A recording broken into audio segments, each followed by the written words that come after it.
Ether के जल अपघटन द्वारा। इसका लैंग्वेज इंग्लिश लिख लो, लिखते रहिए सब लोग। सांद्र सल्फ्यूरिक अम्ल, सांद्र सल्फ्यूरिक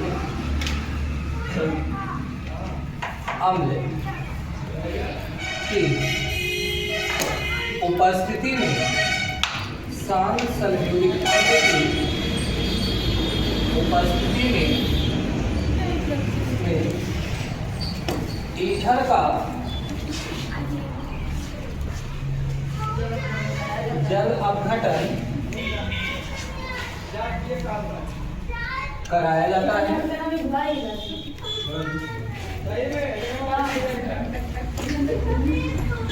तो अल्कोहल की प्राप्ति होती है। तो अल्कोहल की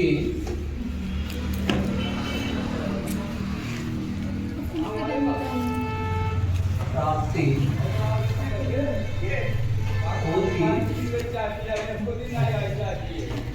अगर लैंग्वेज हम लोग को याद है ना तो कोई जरूरी नहीं है, लैंग्वेज अगर याद है तो हम लोग को रिएक्शन में दिक्कत नहीं है, क्योंकि लैंग्वेज से ही हम लोग अपना क्या करेंगे, जल अपघटन का मतलब है जल को तोड़ के क्या करेंगे, जोड़ेंगे ना। बस इतना याद है कि लैंग्वेज अगर है तो आप अपने से शब्द को बना ले जाओगे आराम से, बस तकनीक होना चाहिए। अब यहाँ एक चीज पूछ रहा है, सांद्र सल्फ्यूरिक अम्ल की उपस्थिति में, तो सांद्र सल्फ्यूरिक अम्ल जो है वो आपका उत्प्रेरक है, यानी कैटालिस्ट है। तो देखिए अगर हम रखें तो CH3 सिंगल बॉन्ड CH2 और single bond O, single bond CH2 और सिंगल बॉन्ड CH3, ये आपका क्या है, डाईएथिल ईथर। यहाँ एक एथिल है और एक एथिल यहाँ है, ये हो जाएगा आपका डाई एथिल ईथर है ना। ये कराना क्या है, जल अपघटन कराना है। जल अपघटन कराने के लिए क्या करेंगे, प्लस H2O ले लीजिए। सांद्र सल्फ्यूरिक अम्ल को आप क्या करो, उत्प्रेरक में याद रख दीजिए। जल में अगर हम लोग देखें तो जल के अंदर दो आयन होते हैं, एक हमारा H+, एक होता है OH-। ध्यान से देखिएगा, ये जो कार्बन है, ये कार्बन अपना खुद का इलेक्ट्रॉन ऑक्सीजन को दे देगा। इलेक्ट्रॉन लेने से ऑक्सीजन में क्या आ जाएगा, माइनस। इलेक्ट्रॉन देने से हमारे कार्बन के ऊपर क्या आ जाएगा, प्लस। एक प्लस क्या ढूंढेगा, माइनस को। तो ये प्लस आपका माइनस कहाँ पाएगा, इस जगह। और ये अगर माइनस है तो माइनस क्या ढूंढेगा, आपका प्लस ढूंढेगा। तो यहां से अगर लिखें तो ये आपका हो जाएगा CH3, आगे क्या है, सिंगल बॉन्ड, आगे क्या है CH2, आगे क्या है, सिंगल बॉन्ड। ऊपर चार्ज क्या था, माइनस का ना, तो माइनस क्या हो जाएगा, प्लस। और यहाँ आपका H+ है तो ये हो जाएगा OH, ये प्लस में। यहाँ देखें CH3 है, सिंगल बॉन्ड, यहाँ क्या है आपका CH2 है। अब CH2 में जो आपका C है उस पे चार्ज क्या है, प्लस का, और ढूंढेगा क्या, माइनस। तो अगर ये माइनस OH अगर हमारे CH2 से अगर कॉम्बिनेशन कर ले तो ये हो जाएगा OH। तो यहाँ देखो ये भी क्या है, एथिल अल्कोहल, और ये भी क्या है, एथिल अल्कोहल। अगर आप लिखना चाहो तो यहाँ आप दो कॉमन लेकर भी लिख सकते हैं, CH3 single bond CH2 single bond OH। इस तरीके से लिखेंगे तभी सही है, और इस तरीके से लिखेंगे आपका तभी सही है। बस ये पता होना चाहिए कि कैसे हम जोड़ते हैं। तो यहाँ देखें, यहाँ भी अल्कोहल है और अल्कोहल यहाँ भी, इसमें भी कार्बन की संख्या कितना है, 2 है, और इसमें भी कार्बन की संख्या कितना है, 2, यानी दोनों एक ही हैं। इसलिए हम दो कॉमन लेकर इस तरीके से लिख सकते हैं, और नाम अल्कोहल का लिख सकते हैं एथिल अल्कोहल, क्योंकि ये आपका एथिल है और ये आपका हो जाएगा अल्कोहल, एथिल अल्कोहल, ये आ जाएगा पहला। दो विधि हम लोग पढ़े थे, ये कौन सा, ये तीसरा है ना। एक हाइड्रोबोरागन था, दूसरा क्या था, गिरनाडीजेंट था, और तीसरा आपका ईथर के जल अपघटन द्वारा। इसके बाद अगर हम लोग देखें चौथी विधि कुछ इसी तरह की है, नाम है एस्टर के जल अपघटन द्वारा, एस्टर के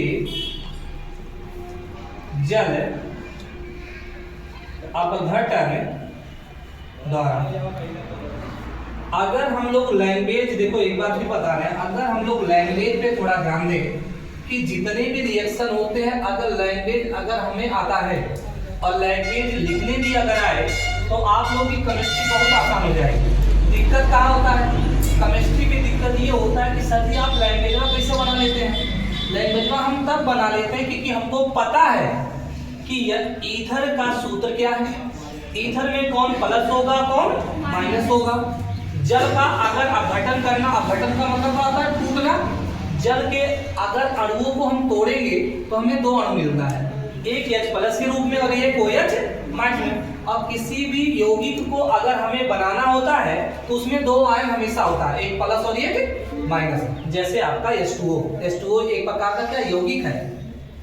यहां देखें तो इसमें अगर देखें तो इसको आप लिख सकते हैं, जब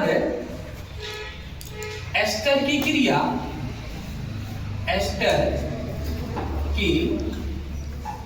एस्टर की क्रिया भाप में लिख देना, भाप से कराई जाती है, कराई जाती है तो अल्कोहल का निर्माण होता है। तो अल्कोहल का निर्माण होता है।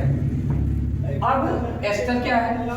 दो कार्बन के बीच में, सुन लो ध्यान से, दो कार्बनों के बीच में अगर एक ऑक्सीजन सिंगल बॉन्ड और एक ऑक्सीजन डबल बॉन्ड आता है, दो कार्बनों के बीच में, जैसे मान लीजिए एक कार्बन ये है और ये कार्बन ये है, इन दोनों के बीच में, इन दोनों के, जैसे यहाँ रखते हैं, इन दोनों के बीच में अगर कोई कार्बन एक डबल बॉन्ड बनाता है और एक सिंगल बॉन्ड, तो ये हमारा क्या कहलाता है? एस्टर। तो याद रखिएगा, अगर कभी कोई पूछे कि एस्टर किसे कहते हैं तो सीधे कहना कि सर दो कार्बनों के बीच में अगर कोई कार्बन डबल बॉन्ड एक ऑक्सीजन के साथ और एक ऑक्सीजन के साथ सिंगल बॉन्ड बनाता है तो ये हमारा क्या कहलाता है? एस्टर कहलाता है। ठीक, कंपाउंड बना लीजिए, CH3 सिंगल बॉन्ड है, CH2 single bond, C double bond oxygen, single bond oxygen, single bond है CH2, सिंगल बॉन्ड है CH3। अब यहां देखें ये भी एथिल है और यहां तक आप अगर देखो तो ये अगर देखें तो ये एसीटेट में चला जाएगा, तो ये अगर देखें एसीटेट में जाएगा तो प्रोपीनेट होगा, लेकिन हमें क्या करना है? एस्टर ढूंढना है ना। तो ये हिस्सा जो आपका है ये आपका क्या है? एस्टर। इन्हीं को हमें तोड़ना है। तो इनका रिएक्शन अगर हम जल से यानी भाप से कराएं, भाप मतलब इन वाटर, तो यहाँ अगर हम कराएं तो एक हिस्सा क्या होगा? H+ और दूसरा क्या होगा? OH।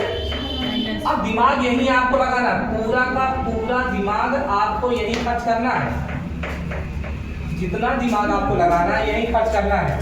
करेंगे कैसे? ध्यान से देखिएगा, ये जो आपका कार्बन है ना, ये कार्बन अपना जो ये खुद का इलेक्ट्रॉन ले रखा है, यहाँ से तोड़ो, यहाँ तोड़ेंगे तो लंबा हो जाएगा, यहाँ तोड़ो, यहाँ तोड़ो। ये जो आपका कार्बन है, ये कार्बन अपना खुद का इलेक्ट्रॉन किसको दे दे? ऑक्सीजन को। ऑक्सीजन अगर लेगा तो ऋणात्मक होगा और कार्बन देगा तो क्या हो जाएगा? धनात्मक हो जाएगा। ठीक, तो अगर ये धनात्मक हुआ तो क्या खोजेगा? ऋणात्मक, और अगर ऋणात्मक है तो क्या खोजेगा? धनात्मक, यही ना। तो यहाँ से अगर हम लोग आगे चले, यहाँ पर एक चीज और देखो, जैसे यहाँ क्या था? सांद्र सल्फ्यूरिक में क्या था? उत्प्रेरक था ना। और सोचो कि सर यहाँ भी आप H2O से रिएक्शन करा रहे हैं लेकिन यहाँ कोई उत्प्रेरक नहीं है। सुनना ध्यान से, क्या है होता? क्या है, जब दो कार्बनों के बीच में हमें एस्टर मिलता है और खासकर हम किससे? भाप से रिएक्शन करा रहे हैं, जो आपका H2O के समान दिख रहा है ना। तो अगर भाप और केवल जल की बात करो तो जमीन आसमान का फर्क होता है। भाप की बात होती है, यानी जो वाष्पन होता है उसका घनत्व बहुत हल्का होता है, इसलिए वो उड़ता है। और जो एक्चुअल में जल होता है, जिसको हम जग में रखते हैं या बाल्टी में रखते हैं, गिलास में लेते हैं, उसका घनत्व क्या है? ज्यादा, इसलिए उड़ता नहीं है। तो इसका घनत्व कम होने के कारण ये आसानी से टूट जाता है। और एस्टर क्या होता है? एस्टर दो कार्बनों के बीच में बंधा होता है, और इन दोनों में बंधे होने के कारण हम टोटल कार्बन को जब काउंट करेंगे तो कार्बन की संख्या अत्यधिक होती है, जिसमें यहां से या इधर से कोई कार्बन अपना इलेक्ट्रॉन आराम से किसको दे सकता है? ऑक्सीजन को दे सकता है। और देने से क्या हो जाएगा? धनात्मक, और लेने से क्या हो जाएगा? ऋणात्मक। अब फिर कभी दिमाग में आएगा क्या सर जी ऑक्सीजन इलेक्ट्रॉन इसको नहीं दे सकता? देखो आसान क्या है, कार्बन के total number of electron carbon का कितना होता है? कार्बन का नंबर ऑफ इलेक्ट्रॉन कितना? 6 होता है, यानी टोटल कितना? 6। इलेक्ट्रॉनिक विन्यास अगर आप निकालोगे तो दो कामा कितना होगा? 4 तो होगा। अब ये जो 4 है ये आपके कार्बन की क्या है? बैलेंसी है, यानी संयोजकता। तो कार्बन की संयोजकता कितनी है? 4। और कार्बन की संयोजकता अगर 4 होती है यहाँ पर, तो ये क्या करता है? ये इतने इलेक्ट्रॉन किसी को दे सकता है, क्योंकि इसका प्रॉपर्टीज यानी गुण है। तो ये आसान होगा क्योंकि इसका गुण है इलेक्ट्रॉन देना, तो इससे इलेक्ट्रॉन दान करने में आसानी होगा। दूसरी चीज ऑक्सीजन के पास जाओ तो ऑक्सीजन का नंबर ऑफ इलेक्ट्रॉन कितना है? 1। तो इलेक्ट्रॉनिक विन्यास निकालोगे 2 कामा कितना होगा? 6 होगा। अंतिम में कितना है? 6। अगर अंतिम में 6 है तो यहाँ पर अगर बैलेंसी को देखें तो इसे क्या करते हैं? न्यूलैंड का अष्टक का नियम का पालन करके 6 को -8 से क्या करते हो? घटा देते हो। कितना आया? -2। किसी की संयोजकता प्लस और माइनस नहीं होती, माइनस अगर आया या प्लस आया तो उसका चार्ज होगा, यानी आवेश, ना कि उसकी संयोजकता। और संयोजकता अगर बोलना है तो -2 नहीं बोलोगे, कितना बोलोगे? 2 बोलेंगे। तो यहाँ कितना है? 2। अब गुण क्या है इसका? माइनस का ना। माइनस का मतलब है इलेक्ट्रॉन लेने में ये उत्सुक है, इसलिए कार्बन आराम से इलेक्ट्रॉन दे सकता है और ये आराम से इलेक्ट्रॉन ले सकता है। समझ में आया? आगे देखो क्या है? CH3, आगे क्या है? सिंगल बॉन्ड, आगे क्या है? CH2 ना। चार्ज क्या है? प्लस, ढूंढा क्या? माइनस। ये आपका एथिल अल्कोहल बन गया, और हमें बनाना क्या था? अल्कोहल। तो हमारा रिजल्ट मिल गया एथिल अल्कोहल, यानी जो हमें बनाना था वो हमें प्राप्त हो गया। अब बचा क्या? और एक चीज और, अगर जिसको प्राप्त किया जाता है ना, सुन लो सब लोग, इसे इंग्लिश में मेन प्रोडक्ट, हिंदी में मुख्य उत्पादक कहा जाता है। समझ में आया?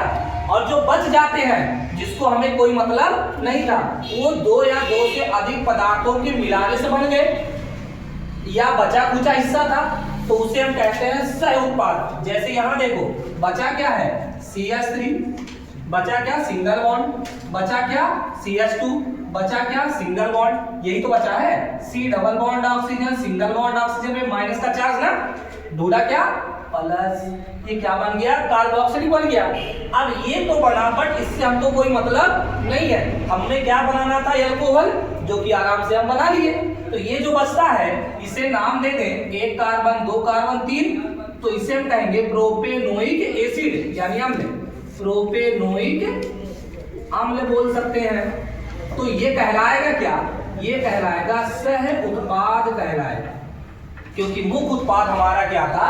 अल्कोहल था। समझ में आया? ये चीज है। तो इस तरीके से आप लोग इसको नोट कर लीजिए।